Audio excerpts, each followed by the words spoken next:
Bonjour. Merci d'être venu. On va partir du constat qu'on parle souvent de source code. Et en général, on a plusieurs livrables à faire. Alors, on va avoir un WAR pour un serveur d'application. On va avoir un jar pour des microservices, par exemple. On peut avoir après aussi la nécessité d'avoir, si on veut s'amuser un peu, livrer une image Docker. Cependant, saviez-vous qu'avec Jenkins, pour répondre à ce besoin de multilivrables, vous avez la nécessité de configurer un job par livrable. Vous allez avoir par branche un livrable pour votre jar, un livrable pour votre image Docker, par exemple. Si vous voulez faire ça, vous avez besoin de configurer jusqu'à 5 ou 10 plugins dans votre interface web, en clic. Parallèlement à ça, vous avez la nécessité de versionner, de trouver une solution pour versionner votre configuration pour builder votre version de projet. Si demain votre projet il tourne en Java 9, si vous assistez à la conférence qui nous suit, vous avez la nécessité de vous assurer que la version d'aujourd'hui compile avec la version du JDK que vous avez voulu. Le problème pour tout ça, c'est que dans Jenkins actuellement, les solutions peuvent exister, elles sont un peu exotiques, et surtout difficiles à maintenir. Maintenant, chez CloudBees, on a développé une solution qui est Pipeline, et je vais vous montrer comment simplifier votre Jenkins, votre configuration de job avec Pipeline. Je m'appelle Adrien Le Charpentier, je suis support engineer chez CloudBees, et vous pouvez me trouver à peu près partout avec le handle @lecharp. Donc Pipeline, c'est une forêt de plugins, je ne vais pas dire un plugin parce qu'il y en a quelques-uns. Et en gros, vous avez une DSL pour décrire votre construction de projet. Donc ça va être de la récupération de votre source code jusqu'au continuous delivery. Là, c'est pas un plugin qui est récent, il a 1 an et demi malgré tout. On est en 2.0 depuis 15 jours. L'intégration, elle est plutôt en cours de route. Vous aurez la liste complète des plugins qui supportent Pipeline avec le lien ici. Et chose importante, ça sera le standard dans Jenkins 2.0. Donc rapidement, Jenkins 2.0, c'est en RC1. L'idée, en faisant très grossièrement, c'est une meilleure UI, une meilleure UX. Et comme je l'ai dit, Pipeline as code par défaut. Si vous voulez avoir plus d'informations, il y a le BOF jeudi soir. On est en tout dernier, mais bon, si vous avez des questions là-dessus, n'hésitez pas à venir. Donc mon cas d'utilisation, très simple. J'ai un projet Maven sur Spring Boot qui me donne un jar auto-exécutable. Je suis content avec ça, mais je veux aussi pouvoir publier une image Docker. Parce que c'est fun, pourquoi pas. On verra après pourquoi on peut le faire aussi sur Raspberry Pi. Ça peut être intéressant. Donc, si je veux faire ça, en gros, actuellement, je vais avoir... Ouais, on va grossir un peu. Hein. C'est mieux? OK. Donc, j'ai mon projet Maven qui va récupérer mes sources, qui va builder mon jar, me permettre de le télécharger à la main, me mettre mes résultats de tests unitaires et d'intégration, parce que faut douter dans la vie, donc on fait des tests. Quand mon jar il est satisfaisant, donc les tests correspondent, je vais déclencher un build de mon image Docker qui va être tagué avec mon commit de SHA-1 et je vais être capable après donc de publier mon image. Voilà, j'ai deux jobs. Et évidemment, quand mon image Docker est publiée correctement, je vais promouvoir mon jar, le build qu'a généré le jar à la base de l'image. Le souci de ça, c'est que du coup, j'ai 2 jobs. Là, je build une branche. Si je me mets à faire du git flow, que je code pas ça tout seul, mais qu'on est 10 et que les branches elles commencent à grandir un peu exponentiellement, je vais devoir dupliquer mes jobs, je vais devoir... voilà. Donc, moi, ça me pose un problème. Maintenant, si on veut faire ça avec un pipeline, je vais créer un nouveau projet, je vais l'appeler Devox1, et c'est un pipeline. Voilà. On le crée. Pour information, Jenkins 2, c'est ce que j'utilise. Voilà. La bêta 2, parce qu'il ne faut pas avoir peur pour les démos. Voilà. Donc c'est à peu près standard. La seule différence, c'est que je vais avoir la configuration de mon projet, ce qui déclenche, et puis après, j'ai une grosse boîte de dialogue. Voilà. Et là-dedans, je vais décrire comment construire mon projet. Alors c'est un peu petit, je ne peux pas le mettre en grand, vous n'allez pas forcément voir grand-chose. Donc je vais utiliser en fait un éditeur de texte dans lequel vous allez pouvoir suivre un peu. Jenkins, en fait, je vais commencer par lui demander l'allocation d'un exécuteur pour pouvoir builder mon projet. Donc je vais récupérer un nœud. Un nœud, ça peut être le master, ça peut être un slave, c'est un exécuteur au sens large. Maintenant, mon pipeline, il va me permettre d'aller jusqu'au continuous delivery. Pour que ça soit visuellement intéressant, je vais le découper en plusieurs étapes. Donc ici, je vais faire des étapes qui n'ont pas forcément de sens, un checkout. On verra qu'après, ça peut avoir du sens pour voir si notre réseau a des problèmes ou pas. Et tout simplement, je vais aller récupérer URL, je vais y arriver, github.com, le sharp, et mon application Simple App. Elle est publique, donc je peux le faire comme ça, .git. J'ai dit que je voulais la branche default. Non, je ne veux pas la master, je veux la branche develop. Develop. Désolé, il faut que j'arrive à écrire. Maintenant, ce que j'ai envie, c'est d'avoir une étape sur laquelle je vais faire mon build. Voilà. Ce que je voudrais pouvoir faire, c'est appeler un shell script et faire maven clean verify. Ouais, mais mon nœud, en fait, j'ai aucune certitude qu'il ait maven d'installer, ni même Java. Enfin, du moins un JDK. Forcément un JRE pour tourner mon nœud.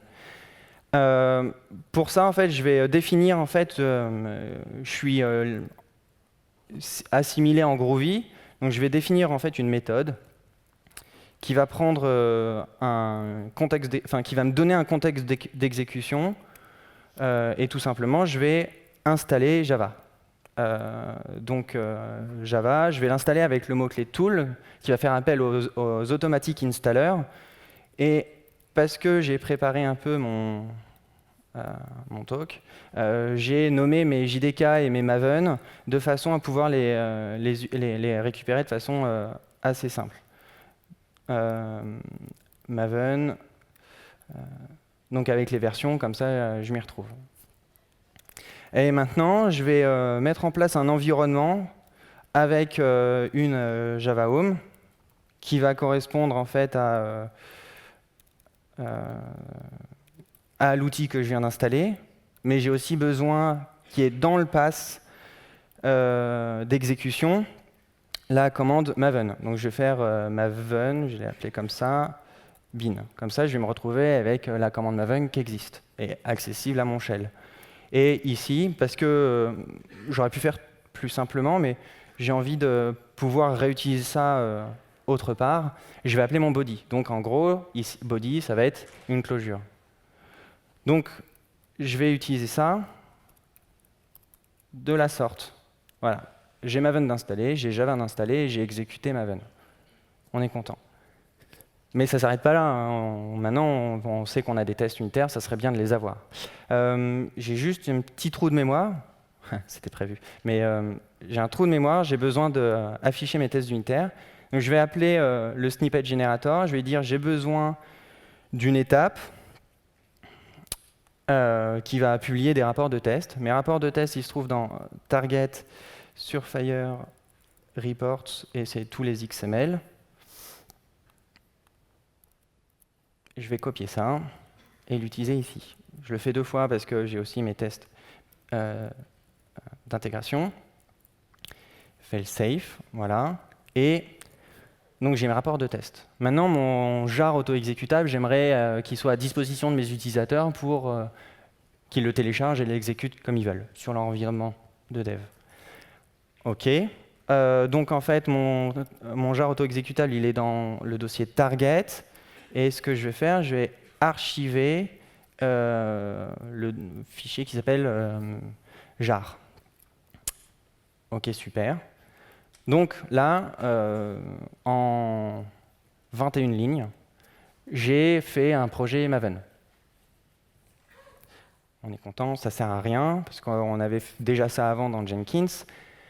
Mais l'intérêt, c'est que derrière, donc là j'ai récupéré un nœud qui fait tout et n'importe quoi, le premier qui est disponible. Maintenant, j'ai envie derrière, parce que mes nœuds qui permettent de faire du Docker sont plutôt limités. J'en ai peu, pas eu le budget pour en acheter plein, donc je vais avoir besoin d'un nœud qui est capable de faire du Docker. Donc je vais passer à la sélection de mon nœud le label Docker. Pour faire du Docker, j'ai besoin d'un Dockerfile et de mon jar. Mais je n'ai pas envie de repackager mon projet. Ici, dans cet environnement-là, j'ai un workspace dans lequel il y a déjà le Dockerfile ainsi que le jar auto-exécuté. Pour le passer à mon second nœud, je vais le mettre en mémoire pour mon pipeline. Je ne vais pas permettre aux gens de le télécharger, j'en ai juste besoin pour la suite de mon pipeline. Ce que je vais faire, c'est je vais utiliser le mot-clé stash, je vais l'appeler ici binary, et je vais inclure dans cet ensemble de sauvegardes tout ce qui se trouve dans target qui est en point jar. J'ai aussi besoin de mon Dockerfile qui se trouve dans src main docker. Et ici, je vais faire la même chose, stash name docker. Et je vais inclure donc mon Dockerfile. On l'a sauvegardé. Le stash, ça reste dans mon pipeline. Ça ne sortira pas de ce pipeline-là. Une fois que le pipeline il est terminé, en erreur ou en succès, peu importe, ces enregistrements-là, ils disparaîtront. C'est bien, ça va éviter d'avoir à sauvegarder le Dockerfile dont en fait j'ai pas envie que tout le monde puisse le télécharger, ça sert à rien, il est dans les sources, dans le GitHub, ça suffit en soi. Ici, pour les récupérer, je vais faire un unstash de mon Docker, et je vais faire unstash de binary. Donc dans mon nœud, à cet endroit-là, je vais avoir un Dockerfile et target quelque chose.jar. Maintenant, j'ai envie de générer une image, de créer une image Docker. Pour ça, il me faudrait, j'aimerais bien avoir le tag Git pour mettre une version, pour savoir que l'image Docker elle correspond à telle version dans Git. Je vais juste retourner ici, évidemment. Voilà. Et je vais mettre dans une variable short commit la révision de Git. Je suis obligé de passer par ça parce que Git plugin actuellement, il ne permet pas d'exposer la variable d'environnement git commit que vous pouvez avoir dans vos projets Maven ou Freestyle actuellement. Donc, malheureusement, le support il n'est pas parfait. L'avantage, c'est qu'on décrit ce qu'on veut faire. Il y a des moyens de contournement. Là, tout simplement, j'exécute la commande git, je le récupère dans un fichier, je lis ce fichier-là et puis je garde juste 7 caractères parce que c'est bien suffisant. Puis le fichier, après, je m'en fiche, donc je le supprime. À partir de là, je suis capable de créer une image. Donc je vais faire appel à Docker. Je vais dire de construire une image qui va s'appeler Hello Sharp Simple App. Et je vais lui donner ma version qui va être short commit. Ça va me permettre d'avoir, si j'ai plusieurs pipelines en même temps qui testent différents commits, d'avoir des images qui... Enfin, on ne va pas se marcher sur les pieds, on va s'y retrouver. Ça va être un peu plus simple. Évidemment, j'ai oublié, on veut avoir des étapes visuelles. Donc hop, build Docker image. Parfait. Une fois qu'on a notre image Docker, on a dit qu'on voulait la publier. Avant, je la publiais automatiquement. Je la construis et je la publie directement. Le souci, c'est qu'on ne sait pas si en fait elle est valide. Et si on la publie, si on publie toutes les images qu'on build, on va vite finir à avoir dans notre registry privé ou public des centaines et des centaines d'images. Ce qu'on va faire, c'est qu'on va la valider manuellement. Ça pourrait être avec des scripts, ça pourrait être automatique. Ici, j'ai envie de le faire manuellement. Donc, on va la démarrer. Pour la démarrer, on va donc faire notre image. On va la lancer avec run, -p, parce que j'ai pas envie de me savoir que le port Intel il est utilisé avant, enfin il est mappé avec la machine et tout ça. Je veux que ça soit fait automatiquement. Comme ça, je peux avoir plusieurs images, plusieurs conteneurs qui vont tourner sur ma machine. Donc, le problème, c'est que j'ai besoin de savoir quel est le port mappé, parce que si je veux y accéder, il faut bien que je trouve comment le mapping il est fait. Donc, je vais, pareil, faire le petit contournement, port. Je vais y arriver. Donc, sh docker port de mon conteneur tenor.id sur le port 8080. Parce que je sais que j'ai écrit mon Dockerfile, donc je sais que j'ai exposé mon Dockerfile. Ici, je vais faire Docker IP. Je vais donc le lire avec read file Docker IP.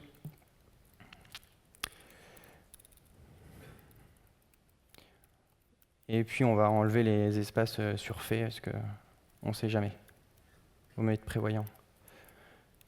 Et on va finir par supprimer ce fichier pour éviter qu'il traîne et qu'on se retrouve à un état un peu bizarre. Donc on est là, on a notre conteneur qui tourne, on a notre IP. On va sortir du nœud parce que, comme je l'ai dit, le nœud qui permet de faire du Docker, j'en ai pas beaucoup.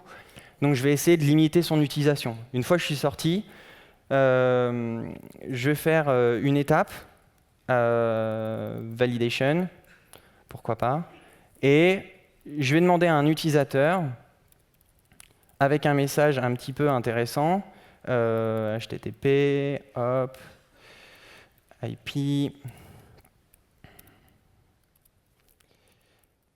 tac, is it OK? Et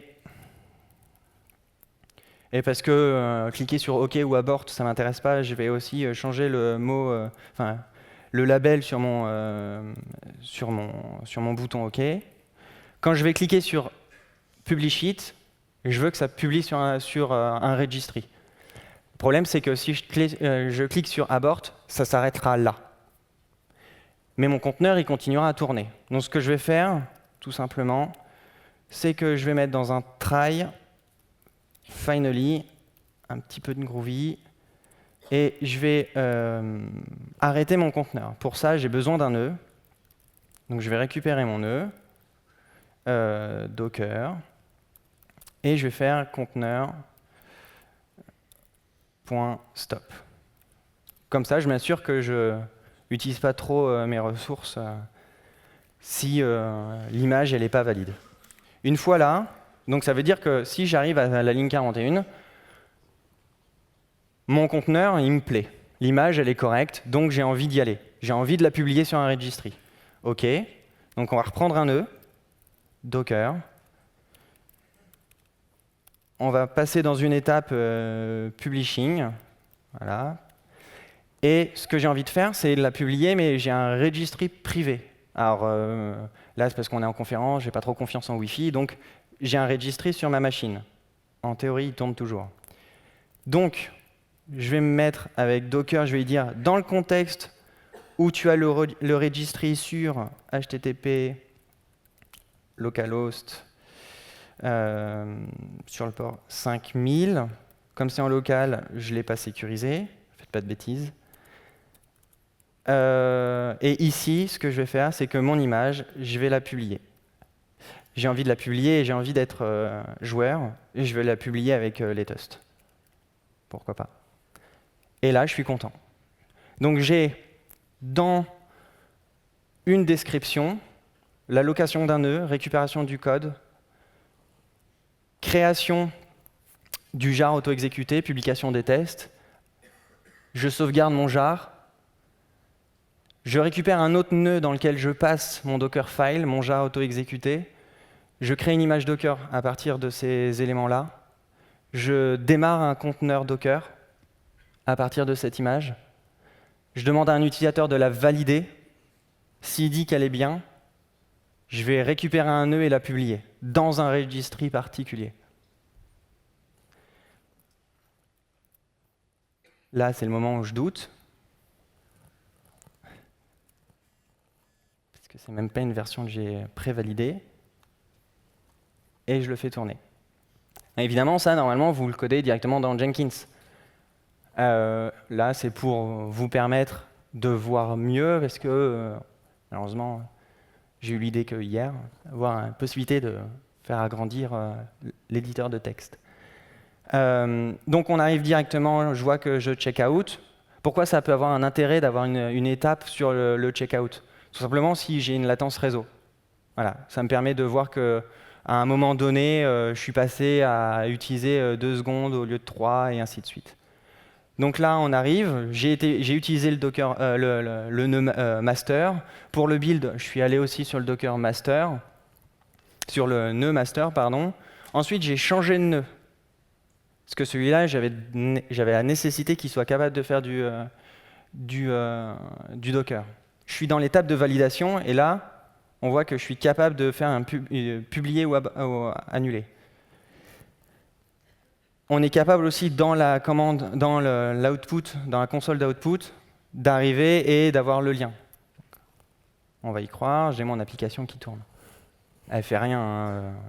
Je peux récupérer, si j'ai le Wi-Fi, je peux récupérer mon Gravatar. L'intérêt est flagrant. Disons que là, je suis dans une étape où j'attends. Je fais absolument rien. Je suis en train normalement de consommer des ressources dans Jenkins. En fait, non. J'ai aucun nœud qui est utilisé, parce que je suis sorti du contexte de nœud. Donc le nœud que j'ai utilisé pour construire mon image Docker, pour démarrer mon conteneur Docker, il est disponible à d'autres pipelines, à d'autres utilisateurs. Et tant que je n'ai pas validé mon étape, ça attend. Ah ouais, ça peut attendre des jours et des jours, surtout si on oublie. Potentiellement, avant de faire le input, on peut envoyer un petit mail. Voilà. On va aller là, on va la publier, parce qu'on y croit, et ça failed. Ouais, j'ai pas redémarré mon nœud Docker, mon registry.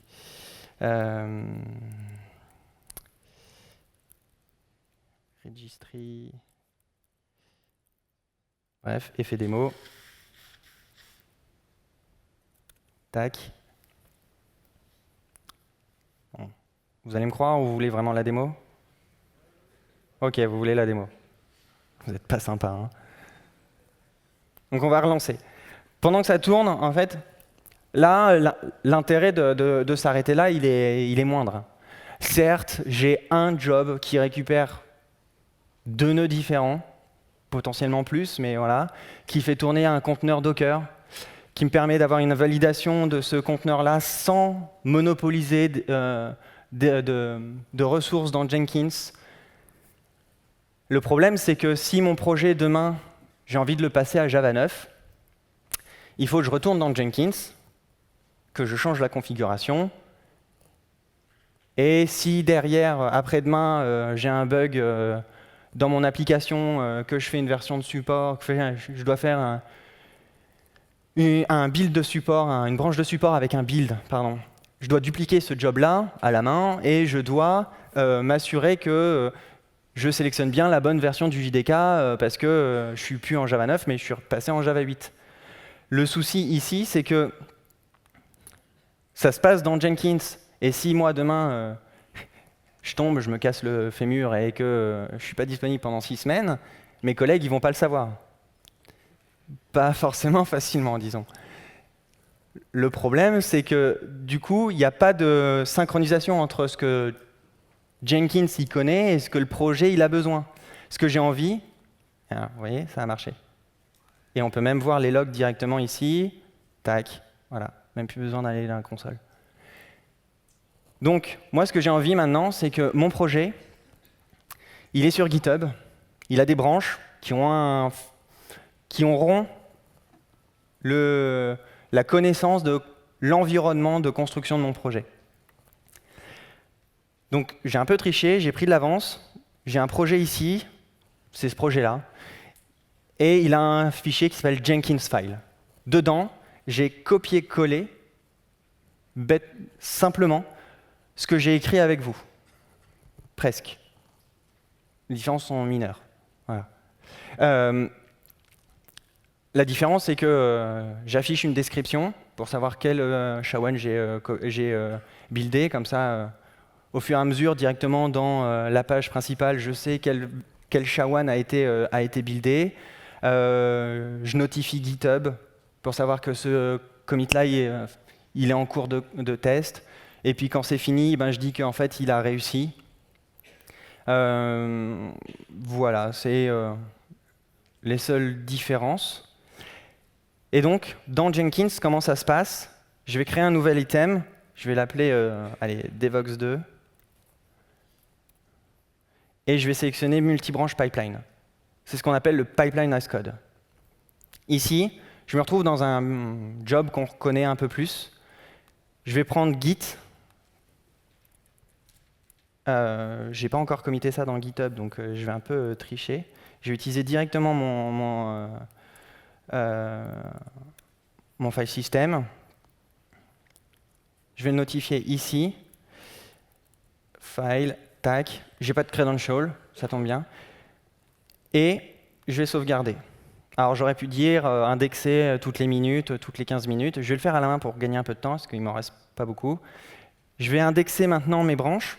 En quoi ça consiste? Il va regarder le repository, prendre chaque branche qui existe et regarder s'il y a un Jenkins file qui existe dans cette branche-là. On voit qu'ici, dans develop, il en a trouvé, il a dit, j'ai trouvé un Jenkins file. Très bien. Qu'est-ce qu'il a fait? Il a créé un job qui s'appelle develop et il a déclenché son exécution. Pendant que je parlais, il est déjà à l'étape de validation. On va dire que je vais annuler ça. Et ce que je vais faire, on est ici, on voit bien, pour s'amuser, je vais créer une branche pour foobar. Je relance l'indexation et il a détecté que ma branche foobar, elle peut être utilisée. Directement, il crée un job et il l'exécute. Si j'ai des nouveaux commits, il réexécutera les commits. Maintenant, qu'est-ce qui se passe si ma branche, parce que je suis un fourbe, je la détruis? Hop, git ba-d, jugez pas mes commandes s'il vous plaît. Je la supprime, je vais attendre que lui il se termine, donc pareil, je vais faire un abort. Et maintenant, je vais réindexer. Ma réindexation, elle a détecté que oui, j'avais develop, mais aussi il a détecté que j'avais une branche foobar qui n'existe plus. Et le résultat, c'est qu'il a détruit le job. Donc vous n'avez plus de duplication de job, mais vous n'avez plus non plus la nécessité de garder en mémoire quelle branche existe, quand elle a été mergée, quand est-ce qu'elle doit disparaître, quand est-ce que le job est devenu inutile. Donc vous limitez la configuration dans votre Jenkins. Là, avis personnel, j'y vois un intérêt. On peut utiliser Git, créer des branches à foison, utiliser Gitflow comme on veut, et on est capable, d'avoir un Jenkins qui reflète la vie de notre projet. Donc je n'ai pas parlé beaucoup de Docker, ce n'était pas le but. Si vous voulez avoir plus d'informations, il y a quoi de neuf Docker plus tard. Il y a aussi la conf Jenkins et Docker pour le continuous delivery qui demain, j'ai oublié l'heure, en 4 heures, voilà, merci, à 4 heures, donc si vous voulez plus d'informations. Merci beaucoup.